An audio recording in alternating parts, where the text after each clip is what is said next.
Guys good morning, welcome back to our channel. నేను మీ ధరణి. అందరూ ఎలా ఉన్నారు? బాగున్నారా? నేనైతే బాగానే ఉన్నాను. టైం అయితే కరెక్ట్గా 7 అవుతుంది అనమాట.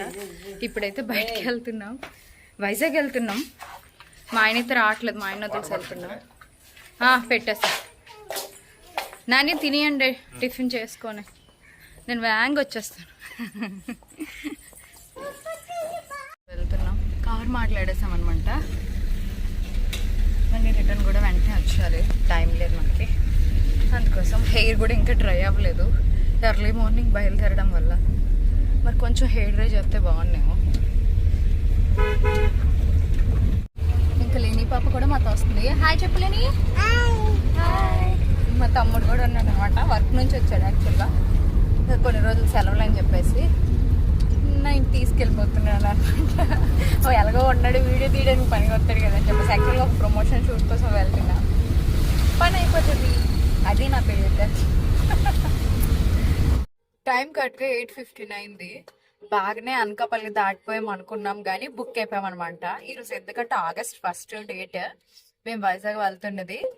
భోగపురంలో ఎయిర్పోర్ట్ ఈరోజు అవుతుంది కదా, సో దానికోసం ఫుల్ ట్రాఫిక్ ఉంది. ఇక్కడికి ఆగిపోయాం, ఇంకా అనకాపల్లి దాటుతున్నాం, వెంటనే ఫుల్ ట్రాఫిక్ వచ్చింది అనమాట. ఎప్పుడు క్లియర్ అవుతుందో తెలీదు. పడుకోమమ్మా పడుకో. లంకెల పాలంకి ట్రాఫిక్ తన్నింది అనమాట. అంటే ఎంత క్రౌడ్ ఉన్నారో చూడండి. అసలు విజయనగరం సైడ్ వెళ్ళలేములేండి మనం. ఈరోజు వైజాగ్ కొలాబ్ ప్రమోషన్ అని చెప్పేసి ఒప్పుకున్నాను. మేము అనుకున్నాం ఏమైనా ట్రాఫిక్ బుక్ అవుతామేమో అనేసి, అందుకే ఎర్లీ మార్నింగ్ బయలుదేరాం. అయినా కూడా ట్రాఫిక్ ఉంది, ఎప్పటికి వెళ్తామో తెలీదు. అక్కడికైతే మాత్రం 10 కల్లా వస్తే చాలా అని అన్నారు వాళ్ళు. మేము ముందేమనుకున్నాం అంటే 9కే వెళ్ళిపోతామేమో అక్కడికి అనుకున్నాం అనమాట. అంటే ట్రాఫిక్ లేకపోతే ఎర్లీ మార్నింగ్ ఏముంటది, కొట్టుకు వెళ్ళిపోవడమే కదా. యాక్చువల్గా నేను షూట్ చేయడానికి వచ్చాను, బట్ ఇక్కడ సారీస్ నచ్చి సారీస్ అయితే తీసుకుంటున్నాను అనమాట. సో ఆడవాళ్ళు అంతే కదండి, మనం షూట్ చేసుకోవడానికి వచ్చినా కూడా సారీస్ తీసుకుంటూ ఉంటాం. ఈ సిస్టర్ చాలా మందికి తెలిసి ఉంటుంది, కరుణ బ్లాగ్స్ సిస్టర్ అనమాట. ఫస్ట్ టైం మేము కలడం, కానీ చాలా బాగా అనిపించింది, మంచిగా మాట్లాడారు. Thank you sister. Vizag most famous influencer. So ఇలా కలిసామన్నమాట, చాలా హ్యాపీ అనిపించింది. నా షాపింగ్ కూడా అయిపోయింది అక్క. ఇంకా మాది అవుతుందా అది మీద వచ్చి వెళ్ళిపోతానని చెప్పేసి మా నాన్నలు నన్ను కలడానికి ఇక్కడికి వచ్చారు అనమాట. మళ్ళీ ఎల్లుండి మాతో కలిసి ట్రిప్కి వస్తారు. ఆ ట్రిప్ గురించి కూడా మీకు ఇంకా చెప్పలేదు, మధ్యలో కలిసియడానికి వచ్చారు. ఇలా ఉంటుంది అనమాట మాతో. ఫ్లైటే లేని ఫ్లైట్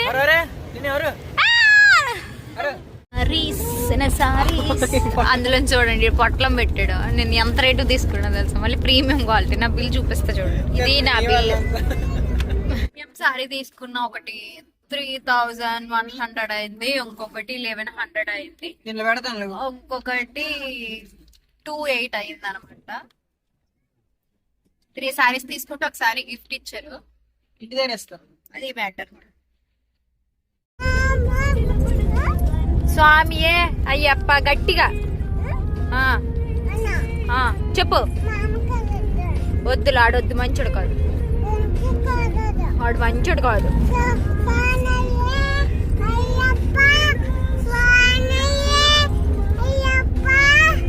స్వామియే